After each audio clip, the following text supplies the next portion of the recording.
I like to have 3. I've had 3 for years. Like basically something really coarse, like some silly coarse sandpaper one. It's more of a file than a buff stick.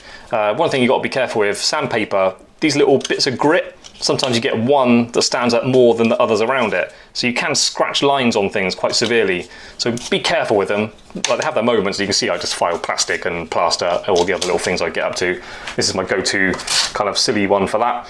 If you don't really need it, I would say a 240 grit, which I think this is very useful. That cuts really well through metal. Yeah, maybe don't do that one. Just go for a 240 grit working on jewellery, and then the paper is nice quality as well. And I said I like 3, yeah, so 240, around a 600, I think that is. Useful for getting the marks of that one out and then getting things really smooth, almost polished. You could polish off of that one, but then I would recommend going for something really fine, like 1200 or even 1500 when you're finishing off platinum.